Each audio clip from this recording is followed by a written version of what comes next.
Feeling disconnected from your community? Turn to BrainerdDispatch.com.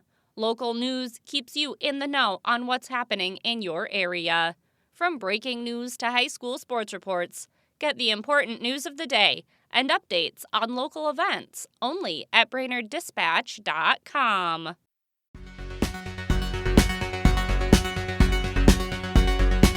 Good morning, Brainerd Lakes area. It's Tuesday, October 7th. I'm Teresa Burke with your Brainerd Dispatch Minute, the weekday podcast of the Brainerd Dispatch, brought to you by Ray Boyd & Francis Law Firm and Riverwood Healthcare Center, catching you up on the news of the Brainerd Lakes area. Here are today's top local headlines. But first, let's hear from one of our sponsors. Riverwood Healthcare Center, a top 100 critical access hospital offering advanced surgical solutions, plus a wide range of primary and specialty care at clinics in Aitkin, Garrison, and McGregor. Learn more at riverwoodhealthcare.org. 3 people were injured Sunday after the plane they were in crashed near the McGregor Airport in Aitkin County. The crash happened about half a mile southeast of the airport. According to the sheriff's office, the plane lost power shortly after takeoff and was attempting to return to the airport when it went down in a swampy area short of the runway. 1 passenger was life-flighted for treatment, and 2 others were transported by ground to Riverwood Hospital. All 3 occupants are now in stable condition. A proposal to operate a cannabis greenhouse near yesterday's Gone Bar and Restaurant in downtown Brainerd went before the City Council last night. Steve Zielinski applied for the greenhouse on behalf of yesterday's Gone. He plans to operate a cannabis microbusiness out of an existing greenhouse across the alley from the bar. The proposal requires a text amendment of the zoning code, along with an amended interim use permit and a fence variance. Council members approved the first reading of an ordinance for the zoning code amendment Monday night. Another reading and the other items will come before the council at a later date.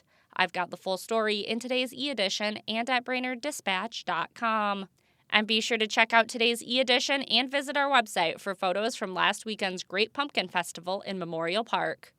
Now let's hear from another sponsor. The Ray Boyd & Francis Law Firm, annoying insurers one company at a time. Ray Boyd & Francis gets it done. 828-9211. From former Dispatch publisher Terry McCullough's column, This Was Brainerd, Exploring the Dispatch Archives, here's today's tidbit of local history, brought to you by Mills Automotive Group.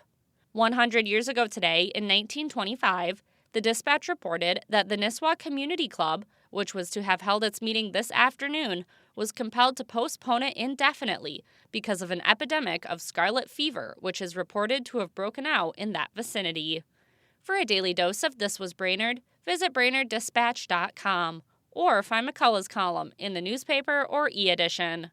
Now here's today's Lakes area forecast, brought to you by JN Tree Service and Landscaping. Storm Tracker. Here's today's weather for the Brainerd Lakes area. Starting off a little frosty with temperatures in the 30s to start the day, but highs making it to the mid-50s with plenty of sunshine this afternoon and a gentle breeze. Then tonight, there'll be a chance for some areas to freeze as we are seeing temperatures drop down into the low 30s with a freeze warning across the region before temperatures start to warm up tomorrow with highs returning to the 60s. I'm Storm Tracker meteorologist Charles Picard.